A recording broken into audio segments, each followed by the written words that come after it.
Hello दोस्तों, स्वागत करते हैं आपके अपने YouTube channel AP sir Ballia में। आज लेकर आ गए हैं क्लास 10 विज्ञान के सबसे महत्वपूर्ण प्रश्न 2023 के लिए, जो 96 या 95% गारंटी है, जो यहां से 27 फरवरी को यही सब क्वेश्चन डिजाइन किए जाएंगे। ठीक ना, देखिए शुरू करते हैं क्वेश्चन नंबर 1 को।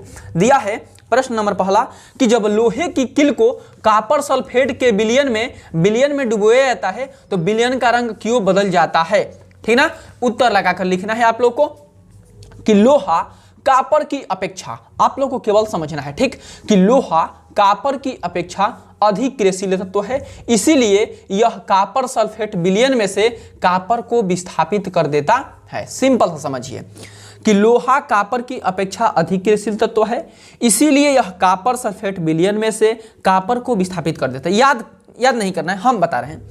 जैसे कि यहाँ पे मान लीजिए कि कोई बरियार आदमी है, ताकतवर, यहाँ पे एगो कमजोर का बैठा है, ठीक ना, कमजोर बैठा है, तो ये बरियार का करेगा कि इसको यहाँ से हटाकर और अपना स्थान वहां पे जमा लेगा। तो वही बात कि लोहा कॉपर की अपेक्षा अधिक क्रियाशील, माने लोहा जो है कॉपर से ताकतवर है इस तत्व, इसीलिए यह कॉपर सल्फेट विलयन में से, इसीलिए इस कॉपर सल्फेट के विलयन को विस्थापित कर देता है, यानी हटा देता है। याद रखिएगा कि लोहा है जो कॉपर से अधिक क्रियाशील है, क्रियाशील माने ताकतवर है, इसीलिए वो कॉपर सल्फेट के विलयन क्या कर देता है, हटा देता है। देखिए यहाँ पे हम एग्जांपल भी मारे हैं कि Fi है जो लोहा है, ठीक ना, और यहाँ पे CuSO4 यानी कॉपर के साथ विलयन किया, तो जो Fi है ये कॉपर जहाँ है, यहाँ पे कॉपर है ना, ये कॉपर को हटा देगा। कहाँ है कि ये बरियार है, इनके स्थान पे देखिए यहाँ पे आकर अपने बैठ गया है, इनका के उठा के फेंक दहलस। ठीक, तो याद रखिएगा कि लोहा अधिक है, अधिक ताकतवर है, इसीलिए इसका स्थान क्या किया, बदल दिया। ठीक ना, चलिए ऐसे याद करके जाइएगा। नेक्स्ट क्वेश्चन पर बढ़ते हैं।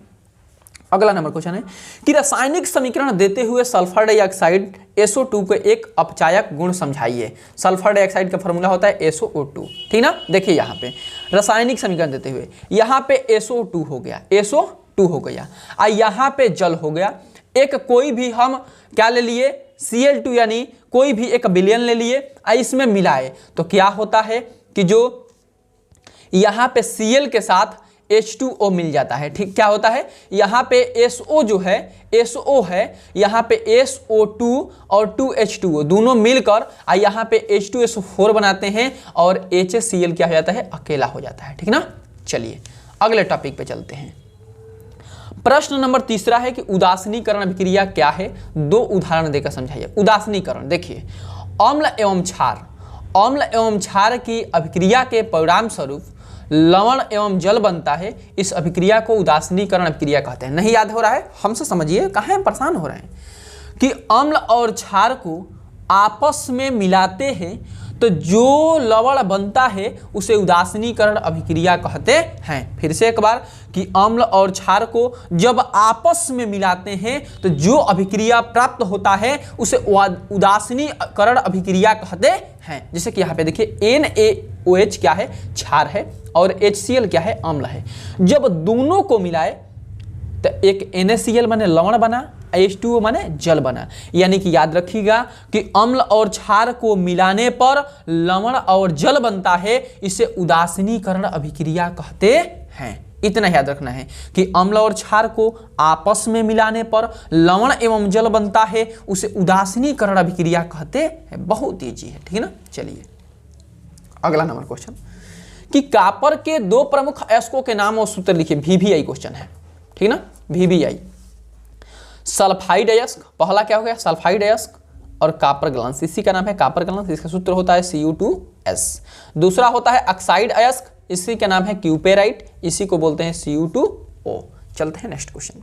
चलिए जी 5 नंबर क्वेश्चन देखिए कि मेंडलीफ का आवर्त नियम क्या है, इसकी व्याख्या कीजिए। याद करना है आपको, सिर्फ याद करना है कि इस नियम के अनुसार तत्व के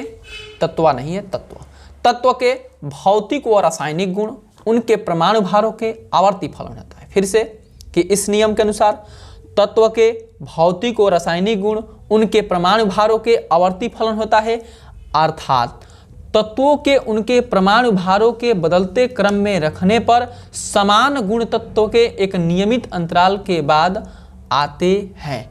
देखिए कि इस नियम के अनुसार भौतिक और रासायनिक गुण, उनके परमाणु भारों के आवर्ती फलन होते हैं। आवर्ती फलन होते हैं जब उनको परमाणु भारों के बढ़ते क्रम में रखते हैं तो जो गुण है, समान गुण वाले तत्व है, वो एक नियमित अंतराल के बाद आते हैं, ठीक ना। जब उसके बढ़ते क्रम में रखेंगे तो जो तत्व होगा, समान गुण धर्म वाले तत्व होगा, एक ही समानता के तत्व होगा, वो एक नियमित अंतराल के बाद आते हैं, ठीक। नेक्स्ट क्वेश्चन पे बढ़ते हैं। अगला नंबर क्वेश्चन है कि मनुष्यों के प्रत्येक जबड़े में अग्रचरणक दांतों की संख्या बताइए तथा इनके कार्य लिखिए। तब प्रत्येक जबड़े में अग्रचरणक दांतों की संख्या 2 जोड़ी होती है। ये भोजन को कुचलने या चबाने का कार्य करता है। इसमें कोई समझाने वाला बात नहीं है, याद करने वाला चीज है ये। 7 नंबर क्वेश्चन कि NADP का पूरा नाम लिखिए। तो NADP का नाम निकोटिनामाइड एडिनिन डाइन्यूक्लियोटाइड फास्फेट, ठीक ना। अगला क्वेश्चन पे 8 नंबर क्वेश्चन कि लिंग संलग्नता से संबंधित किन्हीं 2 बीमारियों के नाम लिखिए। जो लिंग संलग्नता होती है उनसे संबंधित कोई 2 बीमारियां लिखना है। तो हीमोफीलिया अवणता लिंग में संलग्न रोग है, ठीक ना। अगले क्वेश्चन पे चलते हैं। एक गोलीय दर्पण की वक्रता त्रिज्या 20 सेंटीमीटर, इसकी फोकस दूरी 100% लगा लेना। जो भी क्वेश्चन हम बता रहे हैं उस ज्यादा इंपॉर्टेंट है, ठीक। यहाँ पे फोकस दूरी कहा है, फोकस वक्रता त्रिज्या दे रखा है, यानी आर दे रखा है आपका 20 सेंटीमीटर। आर कितना दे रखा है? 20 सेंटीमीटर। एफ निकालना है, एफ बराबर होता है r/2। आर के मान 20 बटा में 2 यानी 10 सेंटीमीटर। याद रखिएगा, फिर से एक ट्रिक बताते रहे कि जब भी फोकस कहे तो जितना दिया होगा उसका आधा, और जब भी अगर त्रिज्या निकालने को कहे तो जितना दिया होगा उसमें 2 से गुणा। बस यही याद रखना है। किस रंग के प्रकाश के लिए कांच का अपवर्तनांक अधिकतम और न्यूनतम होगा? तब बैगनी रंग के प्रकाश के लिए अधिकतम और लाल रंग के प्रकाश के लिए न्यूनतम। जो बैगनी रंग के प्रकाश के लिए अधिकतम होता है और लाल रंग के न्यूनतम होता है। आपको उम्मीद करते होंगे कि पूरा टॉपिक समझ में आया होगा।